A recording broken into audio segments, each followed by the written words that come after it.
अगर आप चाइना आ रहे हैं और अगर आपको थोड़ी बहुत चाइनीज़ आती है, तो जब आप चाइनीज़ लोगों के साथ इंटरेक्ट करते हैं तो वो आपसे ये सवाल लास्ट में पूछते हैं निछिड़ला में, जिसका लफ्ज़ी मतलब तो ये बनता है कि आपने खाना खाया है कि नहीं।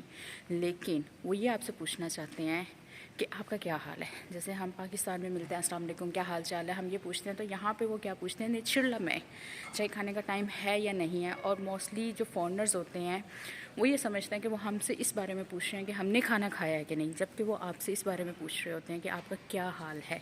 यहाँ पे ये एक लफ्ज़ी मतलब इस सेंस में लिया जाता है कि आपका क्या हाल है। अगर आपको चाइना में कोई ये पूछे निछिड़ला में, तो वो आपसे इसलिए नहीं पूछ रहा कि अगर आपने खाना खाया है या नहीं खाया, तो वो आपको इनवाइट कर रहा है खाने के लिए, बल्कि वो आपका हाल चाल पूछ रहा है। फिर एक और दो इनमें बहुत कॉमन चीज़ें हैं जो इनका कल्चर बन चुकी हुई हैं कि ये आपसे आपकी उम्र बहुत ज़्यादा पूछते हैं।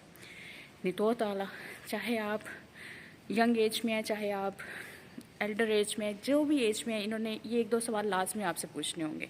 नितो ताला नीचे खुनला में मीन्स आपकी शादी हो चुकी हुई है कि नहीं, आप कितने साल के हो, ये इन्होंने लाजमी पूछना होता है। इसका मतलब ये नहीं कि वो आपको एम्बेरसमेंट कर रहे हैं या आपको एम्बेरस करने की कोशिश कर रहे हैं, या फिर उनका मतलब है आपकी पर्सनल लाइफ में इंटरेस्ट लेना। ये उनका एक कल्चर बन चुका हुआ है कि जब भी वो आपसे बात करेंगे तो ये 2-3 सवाल, बेसिक जो सवाल है वो आपसे लाजमी पूछेंगे हमेशा। पहला, निछिड़ला में खाना खाया कि नहीं, जिसका मतलब है वो आपसे ये पूछ रहे हैं कि आपका क्या हाल है। फिर नेक्स्ट वो आपसे ये पूछेंगे नितो ताला, आपकी क्या एज है।